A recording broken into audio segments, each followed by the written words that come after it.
Bonjour et bienvenue. Alors, la sectorisation. Alors, le but de la sectorisation, c'est de faire des groupements typés pour calculer des coûts. Ces coûts, on les calcule généralement sur le chiffre d'affaires total parce que ça nous sert à déterminer la part de chaque groupe. Et si on le fait sur le chiffre d'affaires du groupe, forcément, on fausse. Et le but de déterminer cette part-là, c'est de s'assurer de la rentabilité et de l'efficacité de chacun de nos secteurs. Alors, comment est-ce que l'on fait pour trouver les différents secteurs?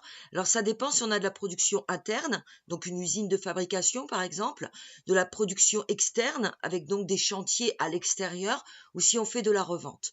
Donc, pour la production interne, on va découper l'usine. On va découper l'usine en fonction des ateliers de transformation. Je vais vous donner un exemple très bête, hein. Moi, je veux faire du jus de pomme. Alors, je vais bêtement prendre des pommes, je vais les écraser.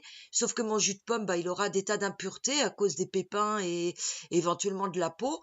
Et il va donc falloir que je le filtre. Et si je veux le vendre, mon jus de pomme, il faudra que je le mette en bouteille. J'aurai donc 3 ateliers. Un atelier d'écrabouillage, un atelier de filtrage et un atelier de mise en bouteille. Voilà. Donc, j'imagine bien que pour faire de la pomme, c'est beaucoup plus compliqué que ça. Mais c'est pour vous donner un exemple concret. Donc ça, c'est pour quand on a une usine de fabrication, de transformation.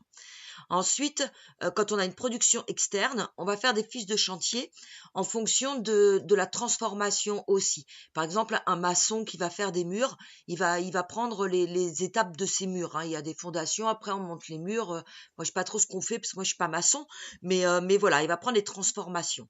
Donc, on fait des fiches de chantier et pareil, pour chacune des étapes, on va aller chercher les frais. Alors, on a un peu plus de frais, hein. Ce qui me vient à l'esprit, c'est les frais de déplacement parce que le chantier il est plus à l'usine, donc là on a des frais supplémentaires, les matériaux qui vont nous servir, parce que là on parle plus de matières premières, mais réellement de matériaux liés à un chantier, et la main d'œuvre qu'on aura sur ce chantier.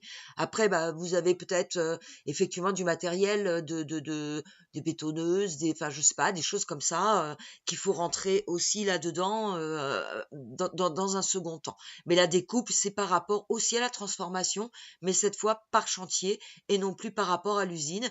Et ces fiches de chantier, on va les regrouper par rapport à chaque transformation. Après, pour la revente, on est sur la typologie, là, soit du produit par lui-même en fonction de son utilité, soit de la clientèle, soit des fournisseurs. Donc, l'utilité des produits, tiens, je vais vous donner un exemple qui va reprendre un petit peu tout. Je vais vous donner l'exemple du boulanger. Lui, le boulanger, il va faire du pain et puis des desserts. Dans les desserts, on va trouver des gâteaux et des glaces. Alors, il va faire quoi comme secteur? Il va faire 2 secteurs. Il va avoir son secteur des pains, mais il va avoir un sous-secteur, éventuellement les pains, avec les pains normaux et les pains spéciaux, vous savez, les bons pains qu'on dégraine là. Et dans les desserts, il en aura 2 aussi, parce que il aura les gâteaux classiques, et puis il aura éventuellement les glaces. Je vous rappelle que pour faire des gâteaux, on va plutôt prendre un four, alors que pour faire des glaces, on va plutôt prendre un congélateur. Donc voilà. Et au niveau de la typologie de client, bien qu'il ait la même typologie de client, il aura quand même des transformations différentes, donc il pourra avoir des secteurs et des sous-secteurs, ou avoir que 4 secteurs si il a effectivement que 4 produits, ça sert à rien d'avoir des sous-secteurs. Ensuite, quand on va être sur la clientèle par elle-même, on peut avoir des clients particuliers puis des clients professionnels, mais on peut avoir aussi des produits qui vont être dits français, puis des produits qui vont être les mêmes produits mais qui vont être étrangers. Là, c'est la qualité qui va être différente, bien que le produit soit le même et ait la même utilité. Donc, on aura 2 tarifs puisque 2 produits de qualité différente, peu importe qu'ils viennent de France ou de l'étranger, hein, celui qui est de meilleure qualité, mais on aura 2 qualités, où on aura de la vente à l'étranger et de la vente en France. Voilà, vous allez voir toutes ces choses-là pour faire votre sectorisation. J'espère que ça vous aura plu. Comme d'habitude, laissez-moi un commentaire sur vos besoins, qui soient en relation directe avec cette vidéo ou pas d'ailleurs. Servez-vous bien des pouces, partagez. Moi, j'ai besoin de vous pour continuer.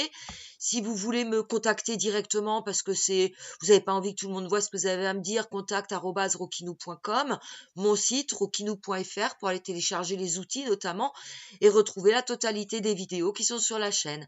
Voilà, comme d'hab, à la bise, à bientôt.